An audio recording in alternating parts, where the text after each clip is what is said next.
Hello guys. Hello. My name is Joe, and today I will try to explain the psychedelic experience that Duncan has experienced while being in India. He has, like he said, overdosed on Mary J. So we will try to explain what has been happening spiritually while he has been experiencing this experience.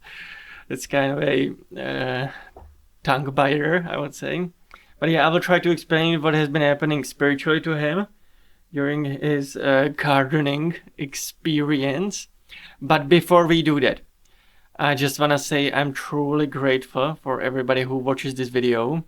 I'm even more grateful and even more thankful to everybody who follows this channel, everybody who is subscribed. I love you guys. I'm so grateful to be building this tiny little community of like-minded people. And if you also want to be part of this community, definitely make sure to smash that subscribe button. It truly helps the channel grow, so thank you so much, guys. I love you guys. And without further delays, allow me to just grab my headphones and we will watch a tiny short little video clip and then I will comment on it. Let's go, guys.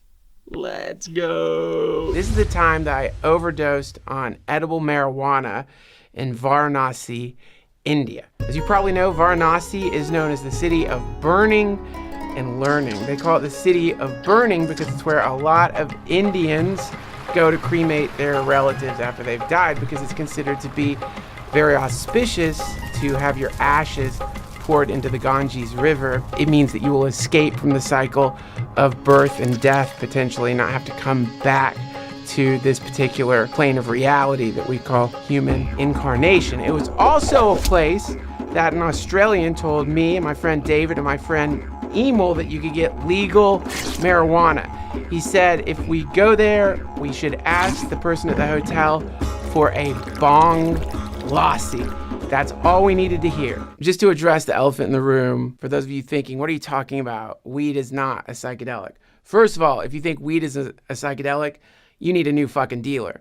Secondly, when you eat weed, what happens is your liver metabolizes it and turns it into something called 11-hydroxy-THC, which is a very potent psychedelic, and that's the reason when your friend gives you weed candy at Six Flags, you think about killing yourself in line to the roller coasters. We got on a train and we headed to Varanasi. We ended up in this really weird hotel. Now, when we asked the chef for the bong lassi, he had this really interesting look in his eye. What I imagine was probably the way the serpent in the Garden of Eden looked at Eve when he was like, "You want to eat this fruit?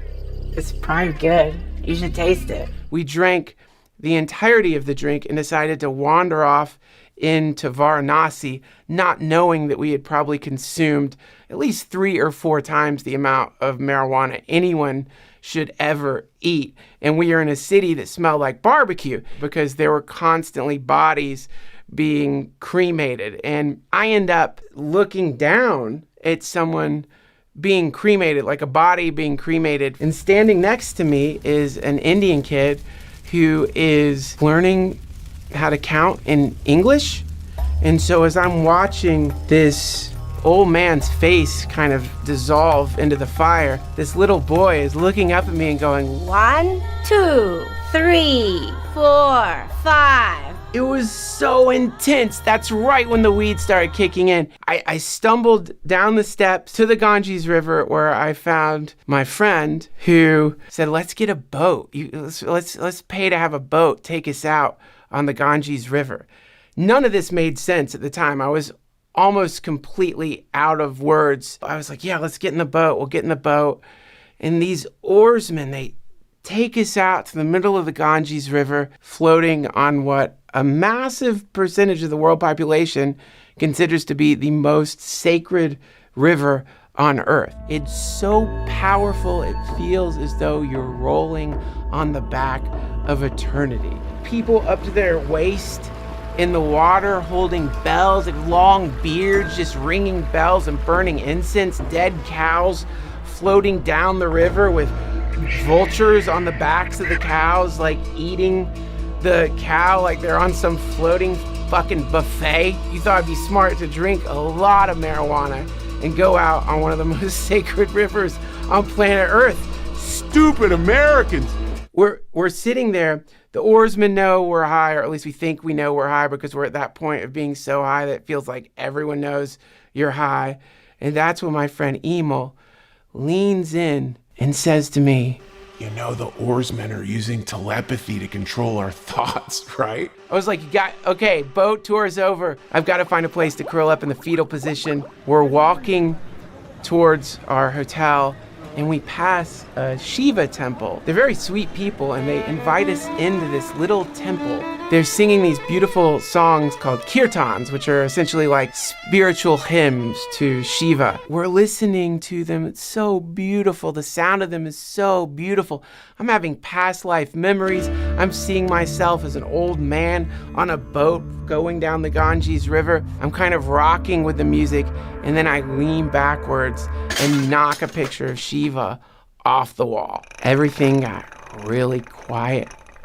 My friend's face froze in a kind of fear paralysis. What happens on the banks of the Ganges River when you knock a picture of Shiva off the wall in front of Shaivites? What happens is they all smiled and they asked me to move over a few feet. It's totally fine because it's just a picture of Shiva and they're cool. And then I went back to the hotel. Right as we're going into the hotel, someone walks by us. I swear to God it wasn't because I was super high, and said to us, The owner of the hotel will chop your heads off at night. and then we went into the hotel, went up into our rooms, and then the power went out. So it was now completely dark, and I just started crying.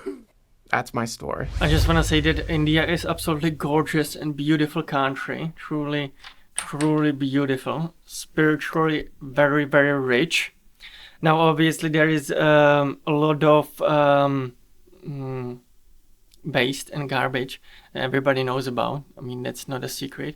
But nevertheless, it is a beautiful, beautiful, gorgeous country with a very strong spiritual history.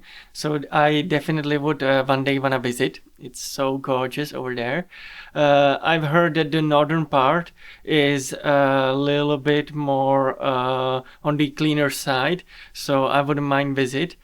I have heard a little bit of a horror stories about the food on the streets, but nevertheless, there are obviously other options. I would assume you don't have to just eat everything that's on the street, but I've definitely seen, everybody must have seen some of the videos of the frying pans that are just a bit filthy, I would guess. So that is a bit of I don't know if I have the stomach for it. It's definitely a wild experience. But nevertheless, I would just truly love to visit India one day. It's such a gorgeous, gorgeous country. So strong spiritually. So rich in history. So I would definitely 100% love to visit. Such a gorgeous country. With that being said, when it comes to spiritual experiences, I have never heard about anybody having a strong visual experience while being on Mary Jane. I would assume that it is a bit less tense when it comes to psychedelic experiences. I don't know. I would assume that it might help you to connect closer to your angels and to your spiritual guides, but I'm not sure if necessary strong visuals similar to DMT experiences and ketamine experiences. I would assume those are not present, and so there are not many metaphors that I would be able to describe to you guys. Guys, make sure to check out my blog. It is absolutely amazing, unique, so much fun. There's so much esoterica and mysticism. You will truly love it, guys. So make sure to check it out. Also, make sure to smash that subscribe button. Make sure to smash that like button. Especially, guys, if you haven't done so yet, make sure to do it. It truly helps me, so I'm very, very grateful for everybody who does so. Make sure to check out the video here. Make sure to check out the video there and everywhere. Guys, I love you, and I will see you in the next one. Bye bye. Bye bye.